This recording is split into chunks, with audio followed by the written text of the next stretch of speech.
Abantu benshi bakunze kugira ikibazo cyo kugira impumuro itari nziza mu nkweto. Uyu munsi tubafitiye igisubizo.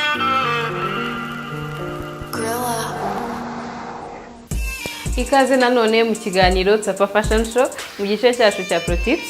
Uyu munsi rero tugiye kurebera hamwe uburyo bubiri wakoresha kugira ngo wikize impumuro mbi mu nkweto zawe. Uburyo bwa mbere rero turakoresha powder cyangwa se poudre.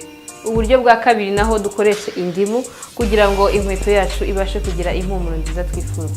Guhumura nabi rero mu nkweto biterwa n'ibintu byinshi bitandukanye, ariko tugiye kurebera hamwe uburyo twakoresha poudre kugira ngo urukweto rwawe rubashe guhumura neza. Turakoresha rero urukweto rwa mbere dukoresheje poudre, urwa kabiri dukoresha rero indimu. Rero tubereke. Turatangira n'urukweto rwa mbere dukoresha poudre.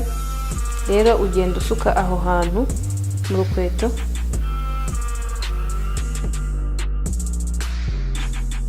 Biba byiza rero ushize poudre yawe mu rukweto mu masaha y'umugoroba kugira ngo nibura iyo poudre imaremo amasaha menshi nk'ijoro ryose. Uburyo bwa kabiri rero turi bukoreshe ni indimu. Nk'uko mubibona twakasemo ibice bitandukanye kugira ngo impumuro y'indimu ize kuganza iyo mu nkweto. Rero iyo umaze gukata indimu ugenda uziterekamo mu rukweto.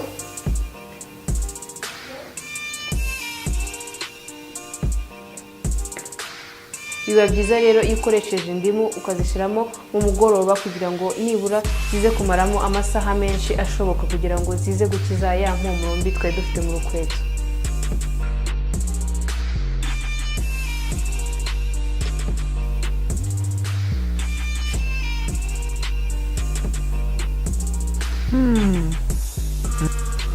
Mbega ukuntu zihumura neza. Izi nkweto rero nubwo budashobora guhumurirwa binyuze muri iyi ekara, ariko ni ukuri muri izi saha zirahumura neza. Ushobora kubigerageza namwe mu rugo.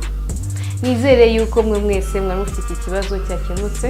Nawe rero utagize amahirwe yo kudukurikira uyu munsi, wajya kuri YouTube ugasacinga Tsapa Fashion Show ugakurikira ikiganiro cyacu giheruka.